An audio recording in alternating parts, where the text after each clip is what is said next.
درمی حنزلہ پات کی گنا غزا کوي سمر بختور دے چه رسول جنازہ کوي درمی حنزلہ پات کی گنا غزا کوي سمر بہترین دے چه رسول جنازہ کوي درمی حنزلہ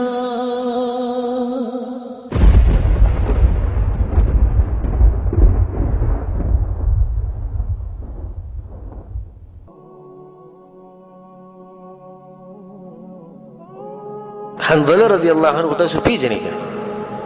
داغه د قربانی کې تاسو ورته زبریان شي ځوان لکو او پلاری چې دین هغه د اسلام غټ دشمنو او زوی ته ګوره چې دې سړی ته الله وشته دی چې تاریخ یاد ساتي حنظله رضی الله عنه چې کله واده وکړو او دا واده د چا د لور سره کړو عبد الله ابن ابي ابن سلول او منافق چې مشر منافق دا غلور و دا غي سره واده وکړو ځوان لک او پیغله جنې او ولني شپه چې د څنګه کورواله شروع کړو د خې سره نه په مدینه کې دا واشو چې حي علی الجهاد جهاد لراځي اوس حنظله رضی ځوان لک ته صحیح ده لکه موږ چې په کټونو کې پراته یو مؤذن وي حي علی الفلاح مکمل بازار رواج او بس منزل زو د منزل خو بزی بیا برازي وینه پکې نه لګي نور څه پکې نه لګي خلاص منټه پکې لګي موږ دغه لکسین چې موږ نه زو حي علی الجهاد راشد الجهاد طرف ته حنظله رضی एकदम رپاسي او د خزي ته یو کارو کوي څه وي زما د اسره وبسه او هغه مال تیار کړ او زه خپل سامان رالم تورې راوځه دالې راوځه چیرته روانې ته پیغله جنې ته دغه شان پریدي او بیا ولني شپونو دا ولني شپه پوره کې سبب جهاد لړ شي لګ جون خو تیر کا ستاسو بچی منشتي بچی وی پیدا شي د پلار سو چوکه د مور سو چوکه د خزي په سو چوکه نه هر څه چې تیر کړو به وته کو ته خزي وی حنظله به کله ملایي ګوي به جنت کې ملایي به ګوري کوم ته ملایي شو چې کله جنگ لړ او احد جنگ او جنگ ختم شو په اخر کې چې کتون حنظله رضی الله عنه مړ پروتو او بته سیدي صحابه رسول الله دنه وبس سیږي ملائکه غسل ورکړي بیا رسول الله هغه ته کتو او مخ به تیوال و به خندل بیا هغه ته کتو بیا به مخ وړ و به خندل صحابه رسول الله تاسو ته وګورئ بیا مخ وړ و خندي ولي وې زه خاندم په دې چې په جنت کې د حور په منځ کې جګړه ده یو وی چې حنظله زما ده او بل وی چې حنظله زما ده تعریس الجنه ده جنت کې به د واده شي الته به لړ خپل هر څه پوره کړی دي ولې ځکه چې دنیا کې یو قرباني ورکړه خپل زنانه پرې خوده او به دې زنانه پرې خوده چې بالکل پیغله جنې او به په دې وخت کې پرې خوده چې اولنی شپې والله کدا کار من کولې شو عماره بنت كعب المازنيه رضي الله عنها عماره فغزو احد کې د رسول صلی الله علیه وسلم سره جهاد لا زنانه تلوها نو جهاد خو بدوی نه کو خدا تلوا د مجاهدینو له بور کولې پټي به لګوله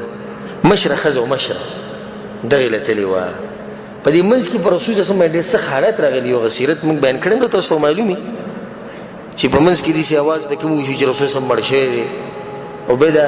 کافرن ټول راجم شو پر رسول صلی الله علیه وسلم باندې تل حرد چې رسول صلی الله علیه وسلم دفاع کړي او هغه واقع مشهوري کله چې دی ولیدو چې ان النبي صلى الله عليه وسلم قد احيط به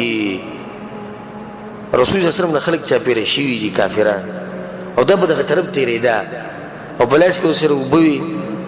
او پټي مټي د سامانونه راغستي نه چې څنګه رسول ته وکړو به د سری چې چا ته د رسول صلی الله علیه وسلم اخوا کې سره څوک نشته بس په ځبانه خپل وبو سامان هرڅه کې خو او لړ دی وزینه تور راوغستا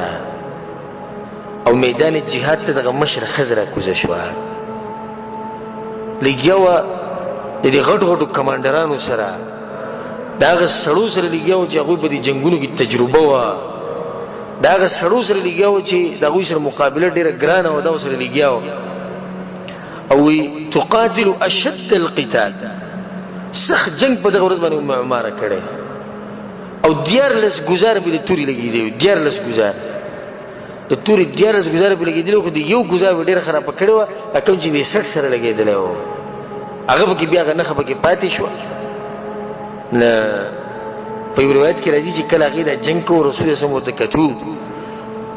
رسول الله داسې لري نو کتنو ام عماره لګیا توري راغسته او دیارلس گزار به رسول الله لري نه من یطيق ما تطيقين يا ام عماره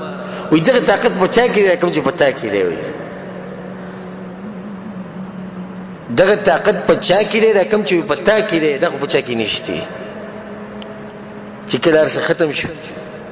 رسول الله په سره رسول الله ته سليني يا ام عماره سو غواړه کنه د رسول الله عادتو چې کله به وسړي چې غټه قرباني ورکنه هغه ته به وي سو غواړه ام عماره وي سو غواړه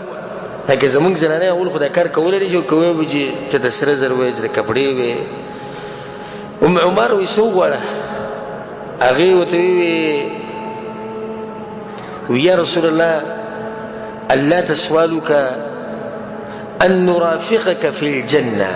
چې په جنت کې ته زمونږ گاونډي شي وي دا غواړه خو رسول الله صبر زما خاونم او زما د دو زامن دی یو حبیب دی یو عبد الله چې دا موږ سره په جنت کې یوځي چې دا درونه ما سره یوځي شو بیا موږ تاسو سره یوځي زه دا غواړم رسول الله صلی الله علیه وسلم اللهم اجعلهم رفقائي في الجنه یا الله دا ټول خاندان ما سره په جنت کې یوځي ته دوا د رسول الله د خلینو چې راوتی د غټه قرباني راوتی دا ته دې شوګي دې مشرخه زه بشه دیارلس گزار به توري وفره دیسی جذبه و پتا کی دیسی ایمان و پتا کی لکه څنګه چې باغی کو چې قرباني به تور کی موږ د دې وړي قرباني د خلکو ته وایو خلک ورکول ته تیار نه الا من رحمه ربي نو کوشش کوي چې الله سبحانه وتعالى دین د پر قرباني ورکړي کله قرباني د پیسوي کله قرباني د مالی او کله قرباني د بچوي او کله د وخي او کله د زی او کله د ټیمی کله د وسای کله د بدني د هر څه قرباني رب العالمین ورکا ډیر وفادار ذات ته چې سول ورکړي ودل کې ډیر زیات تر کوي